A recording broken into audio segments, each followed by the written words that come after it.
Good evening, everybody. Welcome to Four Lads Rangers Monday Night Podcast. My name is Stevie. I am your host this evening, joined by the boy, the original, the OG, Kenny. How are you, mate? You well? I am. I'm very good, mate. I had a nice weekend, apart from some stuff, and then I've been running about daft, as I've just told you off earlier. So, I'm good. I'm going to sit and enjoy the Arsenal game after this, so I'm looking forward to it. Yeah, we're going to get done in time for the Arsenal game, just so that everybody is ready and available to watch that for 8 o'clock. So we'll do about 50 minutes, I think. Kenny, Rangers rounded off the season with a 5-2 victory over Falkirk at Falkirk Stadium. It was stolen. The show was stolen, I suppose, by Yusuf Chermiti with an explosive hat-trick. It was a game. It was a dead rubber that didn't mean much, but people criticise me for saying this, but at least we got the win. And it was we scored some good goals, actually, on the day. Conceded some horrendous moments as normal, and we need to talk about that. But your overall thoughts on that one? Listen, at the end of the season, dead rubber score 5 goals. Fair play, as you say. Yusuf Chermiti was excellent.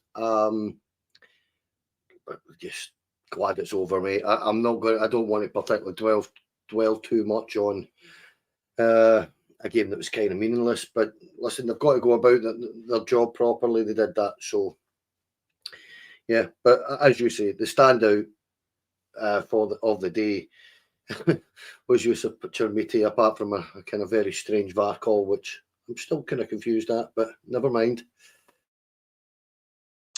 Yeah, I suppose we concentrate on the positives. Yusuf Chermiti's hat-trick, first one outside of his boot, a toe poke assist from Mikey Moore.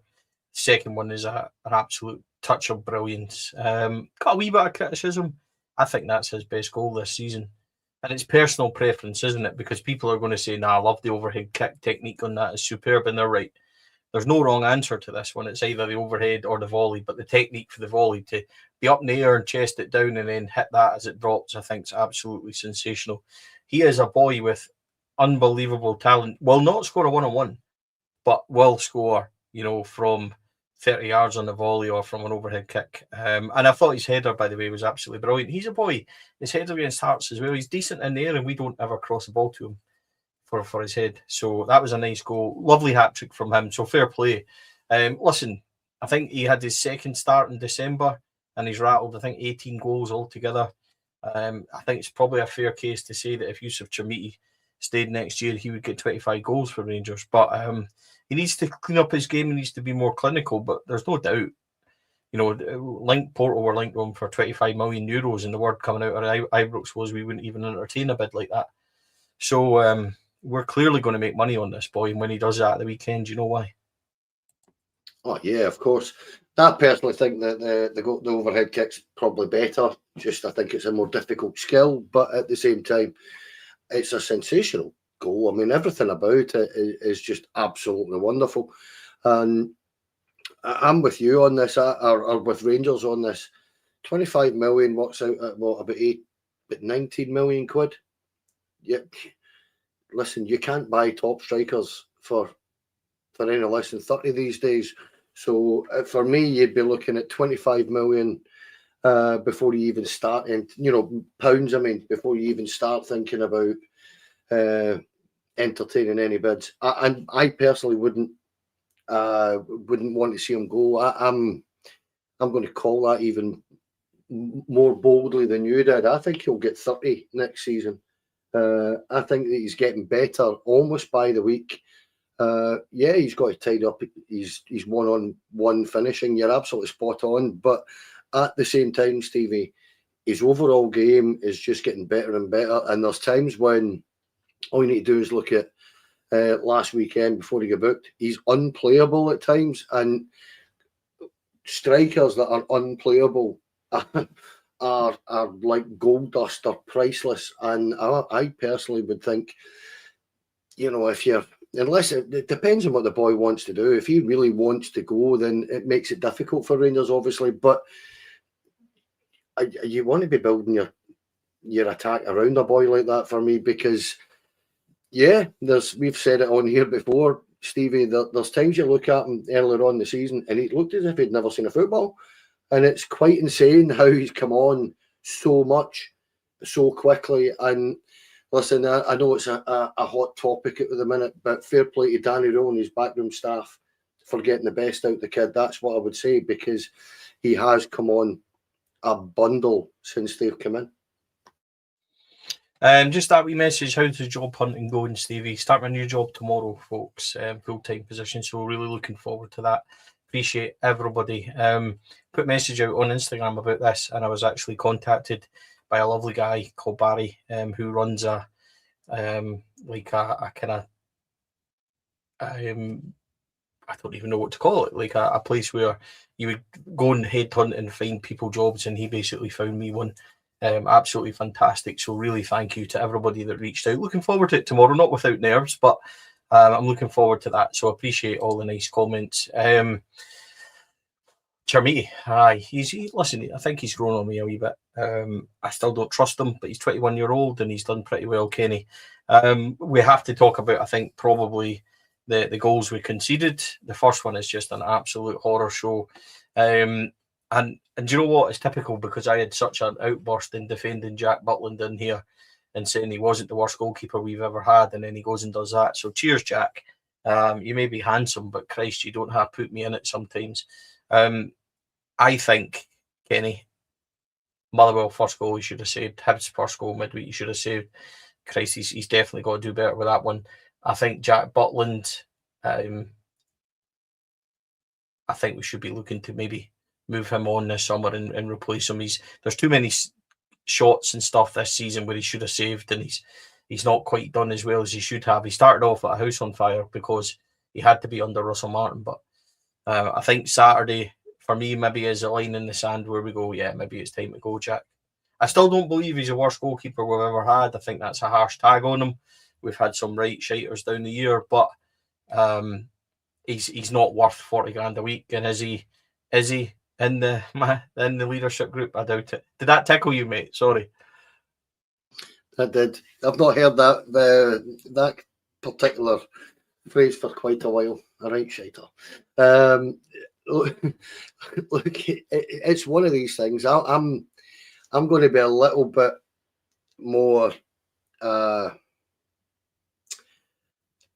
don't know what the word is. Just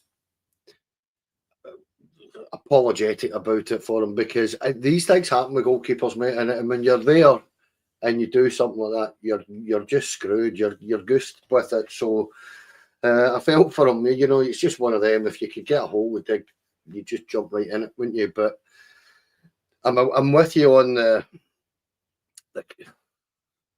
I don't think he's had his greatest of seasons. I don't think he had his greatest season last season either, where Barry ended up having to take him out of the team for a few weeks and stuff like that. And we have massive decisions to make. And we're going to come on to some of the stuff that Andrew Cavanagh and stuff like that, you know, people like that have been talking about. But we need leadership in that team. And I'm sure Jack Butland's a wonderful guy behind the scenes, and he's got a year left, and if he wants to stay, there's not a lot that Rangers can do about it. However, yeah, I think I'd be looking for a first choice goalkeeper, Stevie. I really do, and I feel that we actually need a goalkeeper that can pass the ball much better than Jack Butland can, and that's with all respect to the guy, because I think he's been decent for us, and I think he loves it here. I think that's where I've got sympathy for him in the some of the mistakes, and sometimes I just look at that defence and think, well, what chance have you got? But I do agree with you. Of late, I don't know what the actual statistic is, but there was one point where somebody said to me that he had faced 17 shots and lost 13 goals earlier, just a few weeks ago, and I don't know what the stat is at this minute in time, but I remember Alan McGregor going through a wee period like that towards the end of his career here, and you need guys that are going to stop things like that. You need guys that make as few mistakes as possible, and you definitely, in the modern game, particularly the way Danny Röhl is going to play, you need a guy that contributes with the ball at his feet far better than Jack Butland does. Right, so one last bone of contention for me. A nothing game. I absolutely get it. However, that's not a penalty. That's not a penalty in the slightest. The ball comes in, it hits the Falkirk boy's arm when Diamandi's kind of holding it. What's going on there, Kenny? Like, I get it. Look, it doesn't matter, and we won the game, and it's a dead rubber, glorified friendly. But Christ's sake, like, have I missed something completely obvious? People were saying it was Barron that was given against. I don't even see Barron in there at all. It was Diamandi, and it's hit the Falkirk boy's arm. I said to Davey online, David the Heart and Hand, I was like, that's never a penalty. And I just look. I mean, I'm not going to go down the whole route again. But Christ's sake, man, am I the only one, folks? Tell me if I'm wrong. Look, if I'm wrong, I'm wrong. But I just didn't think that was a penalty in the slightest. It's not a penalty. However, what I can't remember who it was on VAR. Whatever they've seen something. It's bizarre, but it's just about every single game and every single week in the Premier League this season, Stevie. It's just been an absolute shambles, and thank goodness that it's been highlighted all over the planet now, because regardless, and we all know this, we've had to say this a couple of times of late, we need to be very wary and careful about how we phrase things on here, because there's laws in place, and that's our issue. However, when you see guys like Michael Stewart actually coming out and saying stuff, you know there's an issue.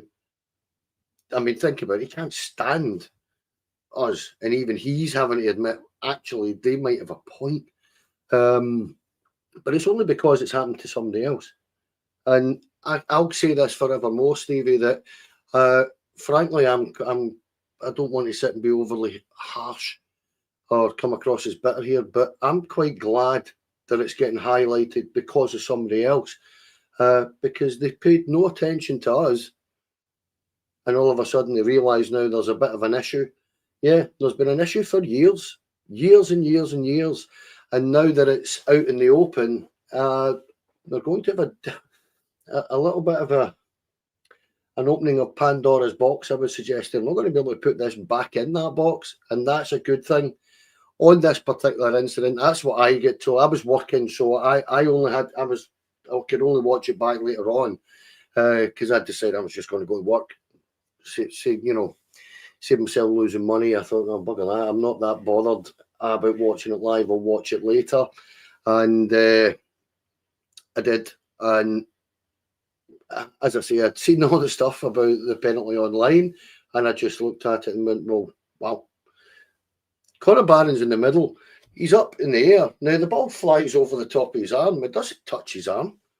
But I think that's what they're saying actually happened, that it touched his arm before it touched the Falkirk player's arm, before it touched Diamandi. I mean, come on. This is just a farce. It is, Stevie. There's no point in sugarcoating shite now anymore. It's just a farce. It's an absolute nonsense. And it's, as I say, I'm just delighted. Disappointed for Hearts. I am. I feel sorry for them up to a point. However, if you'd listened to us years ago, any of you, you'd have seen what we were trying to say. Yeah. I feel sorry for Hearts. In a season where Rangers have had a goalkeeper booted in the head and more or less it got blamed for Butland's head being down there. Am I really feeling sorry for anybody else? Rangers asked for a review of Scottish football and they asked Scottish teams to join them and they said no. This has been going on for years and years and years. So do I feel sorry for anybody else? No, I don't. I worry about my own club. Big news came yesterday. You may or may not have seen my very shiny bald head at Ibrox Stadium yesterday. I popped along. Press were invited to a press conference with Andrew Cavanagh. We were not allowed to film this, and it wasn't filmed, so you won't be able to see what's been said. The biggest news out of it we covered yesterday. Danny Röhl will continue as Rangers head coach. There was a lot said about that. And Andrew Cavanagh, myself and Davey Edgar shared our opinion to Andrew Cavanagh, which we'll happily tell you in a minute. Kenny, what's your immediate response to that? I will say one thing, at least he's buried any of the rumours and he's buried any of the indecision that might have carried on in the discussions we might have had. Danny Röhl will stay as the head coach. He has said also, Danny Röhl, in a German interview, that there is no exit clause and he's not interested in going back to Germany. So does that bury it? I think, most likely it does. But what do you make of that decision? Because it's obviously contentious. This is a difficult one because it's clearly not, the consensus of the majority of the online support anyway. That's what we'll say, is that they want him to go,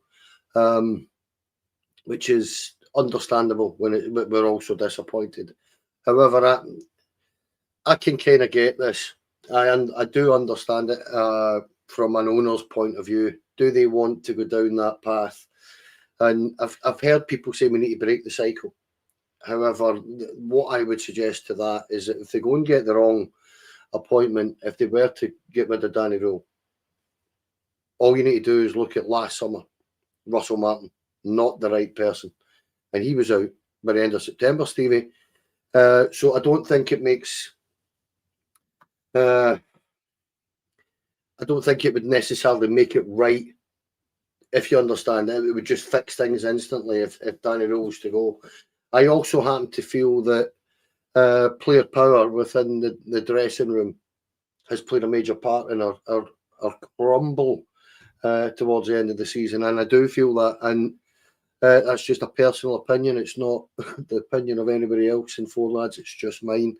But I do genuinely feel that there's been mitigating circumstances, and I do feel that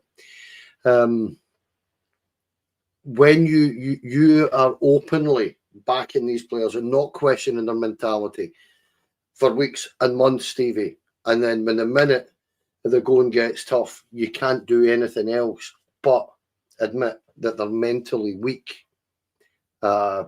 It tells you all you need to know about the behind the scenes in the dressing room, where your manager's been backing you for months and months and months, and then you capitulate like that. Is that down to him? Some of it, yes, absolutely. This is my point. He's a 37-year-old learning on the job. We've discussed this at length, and I personally am not convinced that you can learn on the job at Rangers. I think smaller clubs are where you do that. Rangers are where you need to be. As we're not going to get a Pep or a Klopp or anything like that, Stevie, but you try and get as close to the complete package as you can. Do I believe that Danny Röhl is that? No, not at the moment. I think there's potential in him. And I think, I said this last week, I think if you were to look at it and say 3, 4, 5 years down the line, when he had went and learned his trade, would I think he'd be a brilliant manager for Rangers? I actually think he probably would. However, the issue now is that he is here. He is going to stay. And I'm a little bit hacked off when I go onto Twitter, not by any individuals or anything like that, but I'm just a bit hacked off with the people that are so vociferous in their anger about this, and I just feel sometimes, can we not just get behind the football club, accept that the owners are the ones that are going to make the decisions, and just back the club? And we all will. This is what I'm saying, but I think it's such a kind of cesspit at times, Twitter, that it really frustrates me, Stevie, when all you've got is people out there, a number of people out there dying to turn around and say in October, I told you so. Well, what good's that going to do anybody? So for me, do I believe that it's the right call? It's a very difficult one. I think it's clever PR because it cuts the talk all over the summer, Stevie, of is he or isn't he? He's here and that's it. Let the boy, he's had one transfer window. Romans looks a very decent player. Chakwani he looked dead in his feet at the end of the season. It's been a tough season for him. He's a kid. People forget that he's only 22. Let's see how he kicks on next season. Nadiri looks a good player despite his injuries. Scott Olsen's one of them that I think, as a club, they've thought, well, that could be a game changer. It clearly hasn't worked, so fair play. But you give him another window, give him the season. It's what we've been saying since last week, Stevie. You and I have both said exactly the same thing. If we keep this guy, you have to give him the next 2 transfer windows. That's the point for me. You need to give him the summer to build his squad, give him his pre-season, see where we're at in January, give him that, and then towards the end of the season, you can start to make up your mind. That's a bit of stability is all I think that Andrew Cavanagh is looking for. And the acknowledgement that we've made lots of mistakes at a higher level, and he's taking the responsibility for that. So we'll see how it goes. But am I convinced, Stevie? No. But I'll back it because we don't think we have any choice. Okay, so here's where I am. I don't think any Rangers manager that loses 4 games in a row should be without scrutiny, regardless if they're dead rubbers going for the league or whatever. That should never happen at Rangers. So first things first, Danny Röhl is rightly being scrutinised. However, with regards to social media and things like that, 2-0 down to Falkirk, people wanted him sacked. And this, need to be first, this need to be right, this need to be correct about everything is quite draining for me. We strongly made the point to Andrew Cavanagh that the concern from the supporters was that he had lost 4 games. The supporters are at the end of their tether already for him. And if he starts next season really badly, then that's a really difficult thing for him to survive, because round and round we go. Halloween, we need a new manager while everybody else is celebrating. So we need to be careful of that. Andrew Cavanagh's response was that they feel that Danny Röhl is the right man to lead them to the title. There is no obvious other quick fix, and I'll go to that slightly in a second. There's no obvious other quick fix, and they believe that the dressing room is the problem, and the squad is weak. The squad is too opinionated, and the squad is where we have to fix. Now, I'm all for that. And the reason I'm all for that is because I'm not going to be two-faced. Before Christmas, I wanted 15 new players in at Ibrox, and that really hasn't changed. And we're about to get that. That squad has been full of bad apples, and I'm glad it's going to get cleared out. So, listen, I think Danny Röhl is up against it. I think that it's naive not to think, but because he's been backed, it's been taken away from us. And what Rangers really need to do is have a really good summer. The flip side of it as well, which I'm interested in, here's where I am with it. People think that Steven Gerrard is the answer to all prayers, and he'll come in and he'll work his magic. And it took Steven Gerrard 3 years to get this right. We've given Danny Röhl 6 months, and he inherited a shower of shite. And let's be honest, they absolutely are. So, have I got doubts over Danny Röhl, whether or not he's a man? Absolutely, I have. I think anybody that has is absolutely fair game, and I think that's okay. But I think there's going to be massive... In fact, no, I don't think there's going to be massive changes. There will be massive changes at Ibrox this summer. They've said already, Kenny, the priorities are leaders, experience, and mentality. Now, here's the thing. Danny Röhl said it wasn't about mentality 3, 4, 5 weeks before the end of the season. He couldn't come out and say it was, because he's trying to get his squad galvanised. So we understand all that. He's trying to find the right personalities that can handle being Rangers players. Massive changes in the summer, we know, but there's no pressure to sell. They're not interested in selling. No pressure to sell. They basically sat and said Europe made absolutely no difference to it. They want to sign more Scottish players. We need stronger mentality to achieve the aims of the clubs and owners. We have said for a number of years now, almost for the 2 years that this is going, that we need leadership and that we need that. We said it last year. This cannot... Here's what it... And I said this in Rangers Review, and I thoroughly believe it. See, if we're going to have a good summer that the fans are able to galvanise and get behind, it can't be a summer where you sign a load of players that are on loan and a load of players that also are inexperienced. There has to be a balance there, right? So you're going to sign Yusuf Chermiti for 8 million I understand why you do that now. That's fine. But if you're signing Yusuf Chermiti for 8 million, you have to sign somebody next to him that's going to complement how he plays, because we ended up with a very inexperienced forward line. We didn't score enough goals. We certainly didn't create enough goals.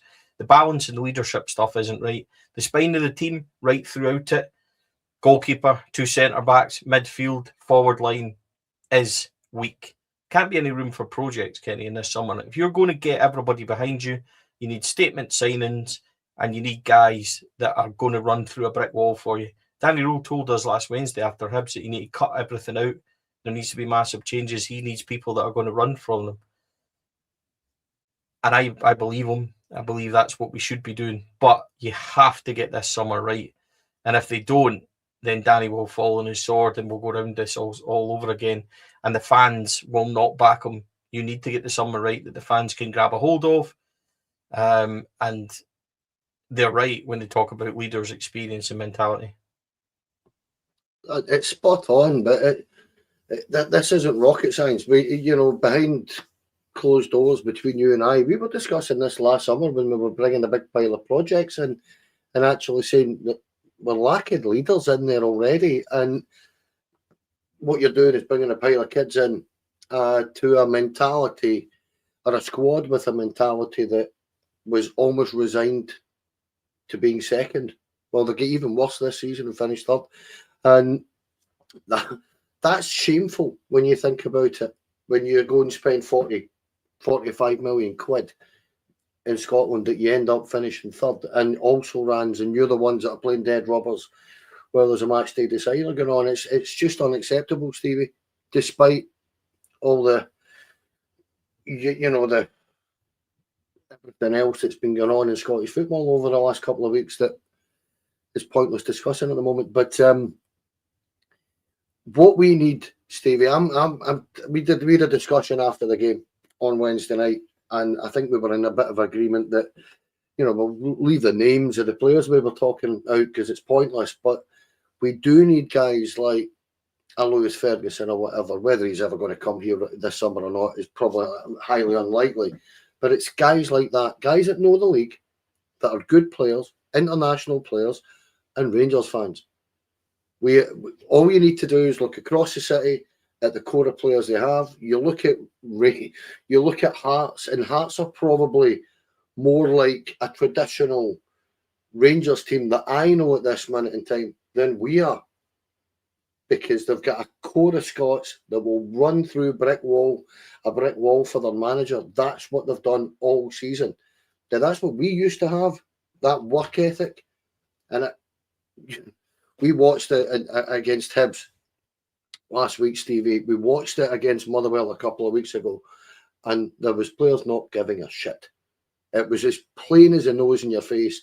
They could not care less whether they won a league title or not. They just didn't care. They're no interest. They have no interest whatsoever in playing for Rangers. It's about a pay packet for them. It's their salary, and that's it. That's their job, and end of story. We need guys that are going to go into that dressing room, and when you do bring young project players in, that they are made fully aware of what it means to play for us and to run through brick walls for us. And they'll get a passion and an enjoyment out of their football that they'll very, very rarely get anywhere else in the world. That's the point that I would make. We need a core of Scottish players. We need a core of certainly more experience in our team, but we need 3 or 4 leaders, at least 3 or 4 leaders on that park, Stevie. One, you want a keeper that's always going to be a leader. We've been used to that with big Greasy, a leader of men. You need somebody like, for talking say, a Conor Golson was a leader of men. Stephen Davis was a captain. Why he was never a captain at Rangers, it kind of mystified me, if you know what I mean. James Tavernier was a captain. That's not. Stephen Davis was more of a captain. You had a Jermaine Defoe that was a leader of men. You've got guys that, through your spine, have got that experience, can lead young men, and that will help massively. I do genuinely believe that, though, that if we don't sign a minimum of 4 or 5 Scots in the summer, I'll be really disappointed, Stevie. I think we really are missing that. And you're missing a trick by not having it, and it will help massively. Where points can be dropped, you'll pick them up. Yeah, I would agree with that. I wasn't sure before, but I certainly do feel that we need that. Listen, it was an interesting conversation with Andrew Cavanagh. Somebody asked, "What's it like speaking to Andrew Cavanagh? Do you get nervous?" And that? No, Andrew Cavanagh is a fantastic gentleman. I think he's got the very best intentions for Rangers. Has he made the very best decisions? By his own admission, the answer to that's no. He's said he's made mistakes, but they've said that they made good strides, small strides, but he doesn't want those small strides to somehow be made out that it's a successful and a good season. So the answer to that, in his own words, is that they've had failed, and it's on himself and Prague on that. I also had a very good conversation with Jim Gillespie. I think Jim's going to be really good for Rangers, personally. I like what he said. I like the way he talked. And again, invited him on the show. He's keen. So we'll keep our fingers crossed for that. You get the impression of Jim that he's a very good talker. He knows how to get things done. So I'm hopeful of things. I asked Jim a couple of questions which will come out in the following days. A lot of this stuff. Here's the thing, because this was a press conference, folks, okay, there were some things in there that the press, so it's a 45-minute kind of press conference, and the press will then chop that up. That's the decision of the press. We don't really have a say in that at all. And the press guys will say, well, we'll use that Tuesday, we'll use that Wednesday.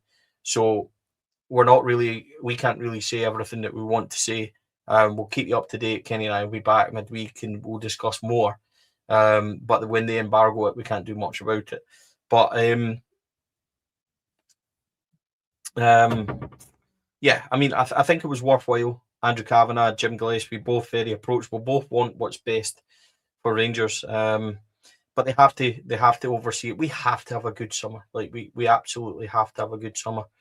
And I think we'll probably spend the whole summer, Kenny, talking about this, because I think that's really where we are. Put the season behind us, and we can push all that. We're looking at a squad now that's weak, and we need to do something about that. There's people asking, folks, did anybody say anything about the damage to Ibrox, anything about stadiums, anything about refereeing? Yes, absolutely yes. And it is all covered by an embargo, so we can't go into it. So that's not controlled by me. So it is what it is. You'll hear more about that. Kenny, Andrew Cavanagh says the right things. He's done the right thing, I think, coming out straight away and talking about it. He's very open. He's very contactable. He's very, very willing to talk to fans and stuff like that. But he needs to start having successes as Rangers owner, stroke chairman, for people to really start believing in them, because they're also questioning him also. Yeah, and with good reason, Stevie. When you come in, and with all respect to Andrew Cavanagh here, but when you come in and you bring Kevin Thelwell and you think on paper that looks decent, and then you see the signings, and then you realise that he's bringing Russell Martin in, and you think, I, and everybody else in the support went, that won't work. So you're showing a lack of knowledge of the Scottish game. So that buck stops with Andrew Cavanagh, Parag Marathi and the 49ers for thinking that they can turn up here and show us how it's done. And I think there's an admission from the pair of them that they got that. They didn't admit this when they sacked Russell Martin, that they had got this badly wrong. They had misjudged the situation completely. Now, you've got to admire guys that are multi-billionaires that can stand there and take that and admit that and say, right, we got this badly wrong. So what we're going to have to do is learn on the job very, very quickly and get this right. Now, the thing I would say about Andrew Cavanagh is that he is it's not just his money he's investing. he is very invested as a human being in this. You can tell. Now, I've been fortunate enough, I've met him a couple of times, and yes, you can tell he is self-invested in this, which is great. And this is where, and this is a crazy thing to say, because I think trust amongst the Rangers fans about anything Rangers at the minute is just so damaged, Stevie, because we've had effectively 15 years of an absolute shit show. And it is. It's just been 0 days from the last nonsense for 15 years. It's just went on like that over and over and over again. And I think that's where we're going to have to put our faith in Andrew Cavanagh here and say, right, we'll give you that trust, we'll give you that faith, but you have to get this right. Because if we are sitting here next season and we haven't won this league, Stevie, now he's admitted that next year he wants to win this league. Rangers need to start winning titles. Now, if we don't next season, Stevie, the questions then get asked of the owners, doesn't it? It's going to get asked. And I think that's where Rangers fans are between a rock and a hard place. We want to put faith in someone. We do. But at this minute in time, for me, I think if we just look at it and get, I've no faith in anything Rangers at this moment in time, because all they've done for years is let us down. And I think that's part of the issue that Andrew Cavanagh has. He's a very successful guy. He's a very shrewd guy. And we're just going to have to trust him on it. And I just look at it and think that when it comes to him, I'll believe him that he wants everything that he says. I actually believe. I think he's a sincere and honest guy. So I'm going to give everybody up there the benefit of the doubt. Absolutely everybody up there the benefit of the doubt. The interview has kind of not swung me in any way. I'm just going to put my fears aside and say, right, let's just get it behind it, and see how it goes. But for me, we can't tell if it's going to work or not, Stevie. And anybody that says that they can, do you really believe that? Because that's where I am at the minute, and I'm not sure anybody else can say otherwise when we've had a season like this, where it has been an unmitigated disaster. No cup final, third in the league, and an absolute embarrassment, and a scalping every other week in the Europa League. It's just not good enough. No, it certainly isn't. It's been a horrendously bad season. What they do this summer needs to be good, that's for sure. Loads of talk about the likes of Penrice coming, Cuthbert, the boy from Dundee, Ross McCrory rather, coming back, looking at Glenn Kamara. The rumours have started already, again, for Glenn Kamara coming back. I don't know. I don't have the answers. Would I like to see us go and get Elliot Watt? Yes. Would I like to go and see us get Penrice? Probably yes. Would I like to see us go and get Cuthbert from Dundee? Yeah, I think these are all okay, good squad type player signings. I need to get somebody that's outstanding for really to start getting behind. This Rangers team needs 2 or 3 of them, in my opinion. Big signings, isn't it? Almost like marquee signings that you can put your weight behind and say, yeah, I really like that. Mm-hmm. Yeah. Okay, here's my favourite topic. Probably the last time we'll have to discuss this, Kenny. On the James Tavernier debacle, no one comes out of this looking good. Club gets a very public black eye due to it being so public. Fault on both sides. You're asked to wear the shirt, you have to do it. Right, I'm going to make this quick because I feel like it's quite a boring subject and people know where I am on James Tavernier. I expect better from my head coach, stroke manager and my club captain. I expect them to both behave themselves and put Rangers Football Club first. None of them did. And that's where I've got a big problem. We were made to look incredibly foolish by selfishness on both people's parts. Could they not have sat down and properly discussed it? I'm not going to start you. You're going to lead out the team. Sit on the bench, we'll bring you on for half an hour and you'll get minutes. Or you're going to lead out the team, you'll start the game, we'll take you off after half an hour. See, at the end of the day, captain and or not, James Tavernier refused to play, then turned up, collected his thing and fucked off 5 minutes into the game. I think that's really, really bad look on Rangers. I think Danny Röhl picked a fight he didn't need to pick, and I think that's a really bad look on him as well. Should he really have, should he have bent to Tav's will? It's a dead rubber. It's a nothing game. After 11 years, he probably deserves better and deserves to start the game, and then you let him go. But at the same time, he shouldn't be selecting the squad as well. So here's a bit of the ego stuff we were talking about in the squad, in the dressing room. I just don't. Do you know what annoys me? Every time something like this happens, Rangers are the one that suffers, and we need to be a lot better in these circumstances. I think both are at fault. I don't think James Tavernier really looks that great. He admitted it in his statement. I don't think Danny Röhl looks that great either. Ultimately, I think the club are the ones that get blame. People know my opinion on Tav. I think he's been a brilliant servant for Rangers. He's been here a very long time. We have our discussions on legends and what my feeling on legends as a club are. That's just a personal opinion. And I just think that I'm glad that James Tavernier's going, for James Tavernier's sake and for Rangers' sake. We need to move on from James Tavernier. He's been here for too long. I think performance-wise, form-wise, it's the right time. And I think, unfortunately, it's ended on a really sour note. He deserved better, but he's also got to give Rangers Football Club better. As Andrew Cavanagh pointed out, if you're asked to wear the shirt, you do it, no questions asked. And that's just really poor ending for me, Kenny. Yeah, not a lot I can argue or disagree with what you've said there. I don't think Rangers look good doing this. For me personally, I'm going against the grain here. I actually think that James Tavernier looks worse than Danny Röhl does. However, it's just a personal kind of feeling of mine. But it just shows you the state of the relationship that the two of them had behind the scenes. Clearly, when,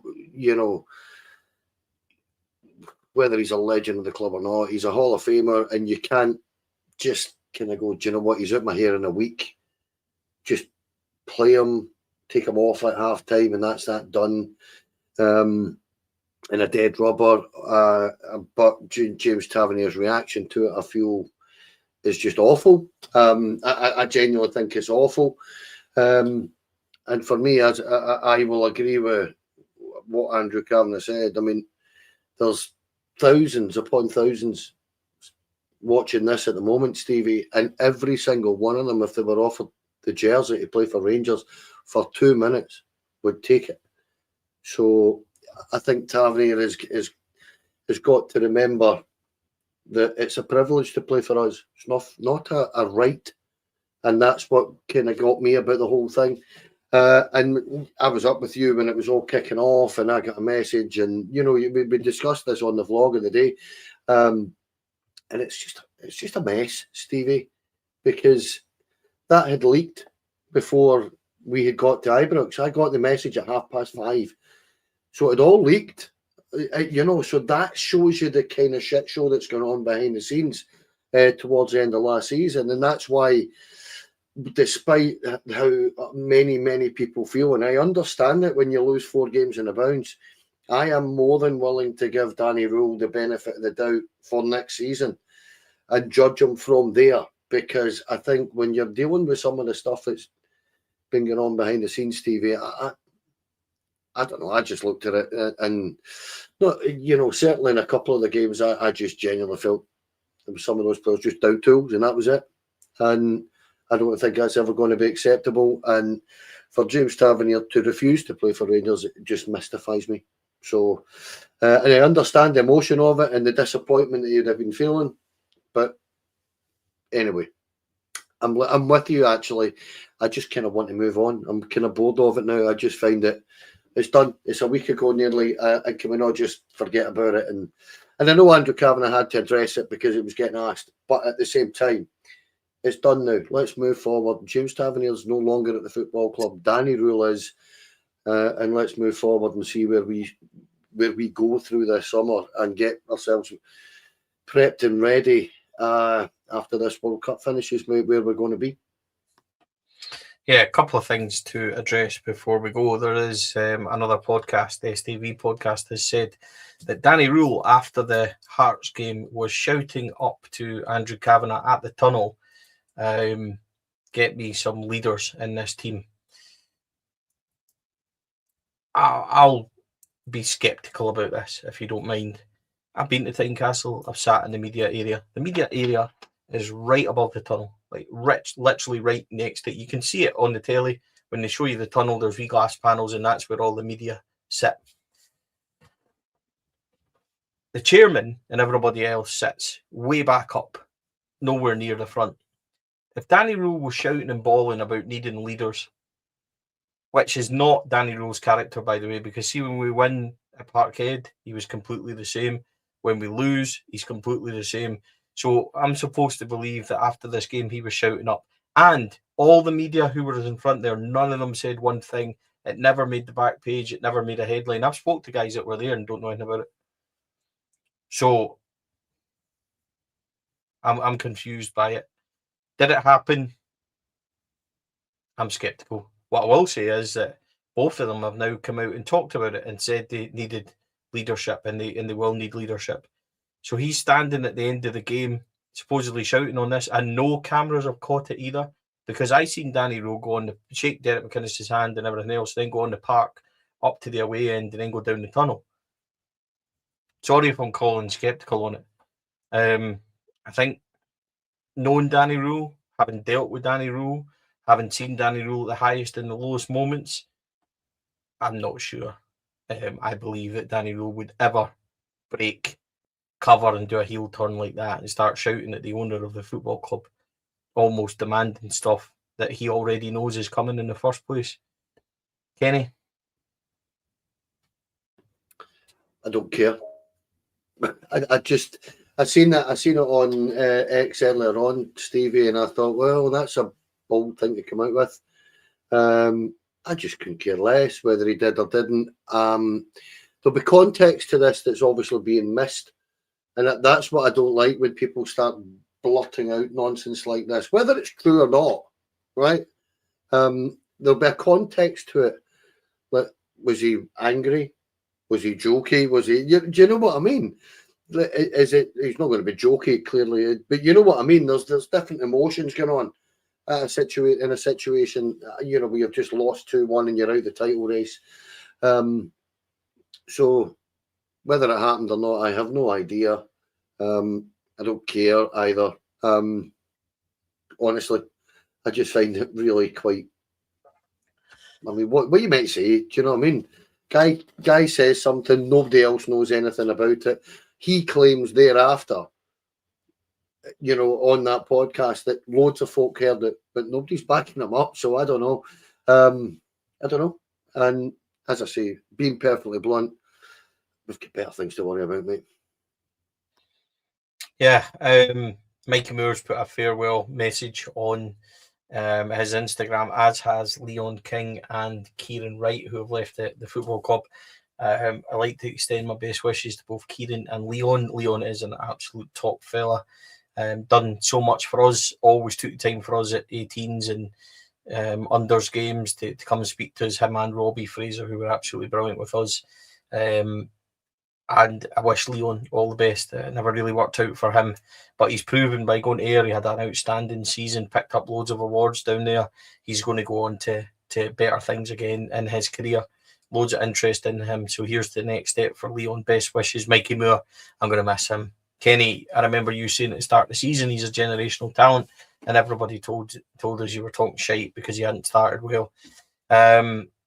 He said some players should remember where they are and who they play for. Not enough dig, not enough fight, not enough togetherness. He said that in his presser last week. He said that he loves the football club and he'll be a fan for life no matter what happens. Would absolutely love to see Mikey Moore back. What a cracking young player. Reminded me, a wee bit of the kind of impact that a very young Vladimir Weiss had, who was an absolute brilliant signing by Walter at the time. We needed that wee bit of invention.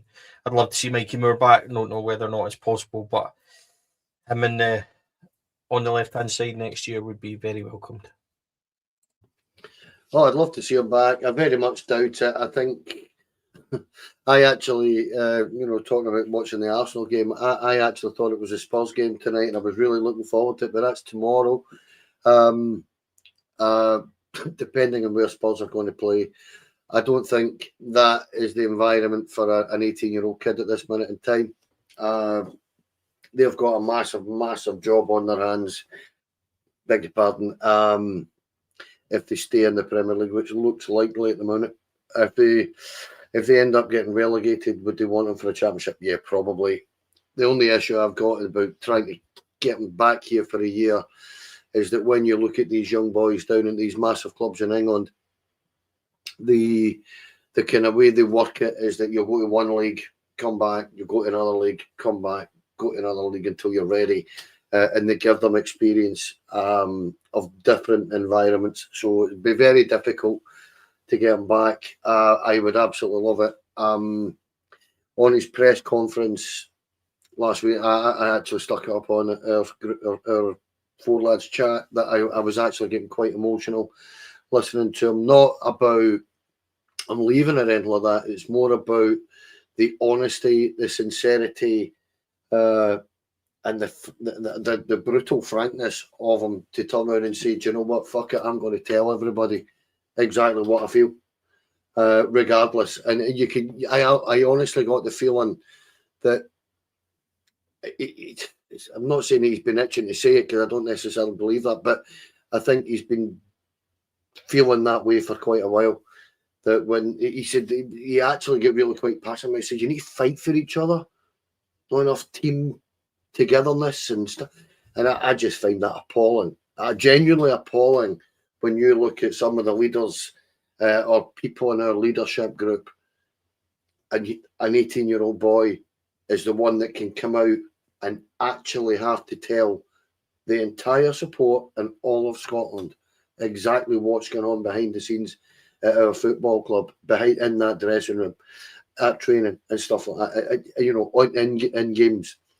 That he just felt that there was not enough fight, dig, togetherness, didn't work hard enough for each other, all these things.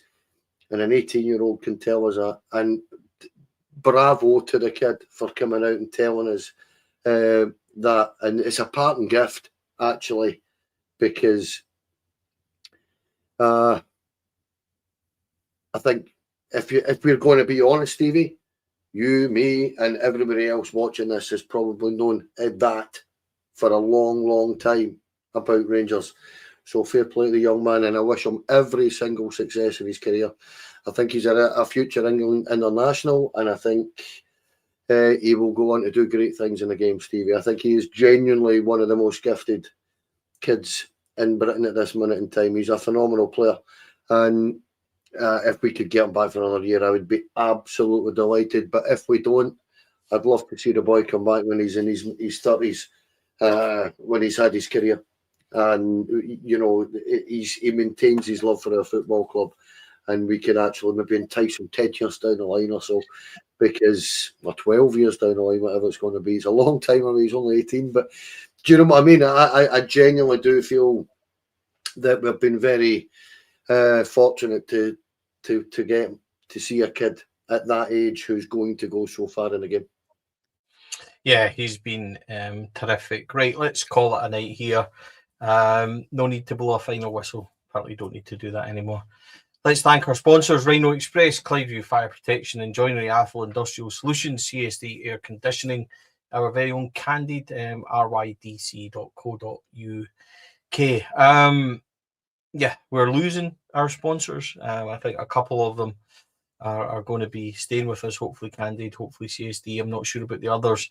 It would be lovely if people want to help the podcast and would like to sponsor Four Lads Had a Dream next season. Please get in touch with us at fourladshadadream@gmail.com. Likewise, we are looking for a podcaster or two. If you want to join the crew, please get in contact with us. And let's see if you are willing to come and join the crazy rants of your favourite balding people. Why not? Go and enjoy the Arsenal game, folks. We'll be back midweek, Kenny. Thank you, mate, for your time. Yeah. Wednesday, They do. I think this week. Wednesday, I think this week. I've yet to talk to you about it. Why? Because I like to keep you on your toes. That'll be me doing a double shift on Wednesday night because I will need to do the new show with Davey on Wednesday as well. So, which is Pressure's on as well.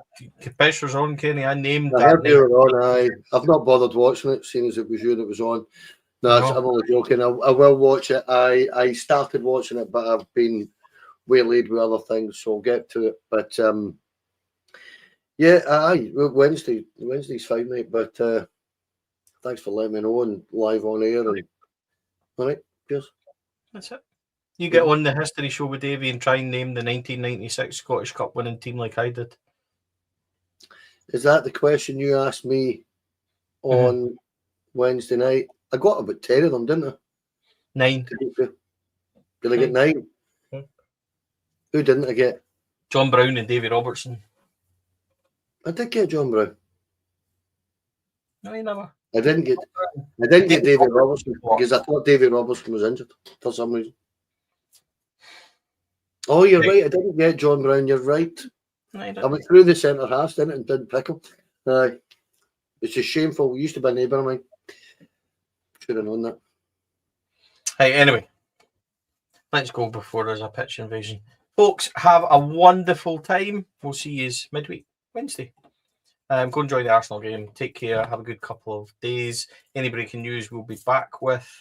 And we'll tell you more about Andrew Cavanagh's interview come midweek also. So get in touch if you're interested in joining the show. Get in touch if you're interested in sponsoring the show. Good night, everyone. Take care. Bye for now.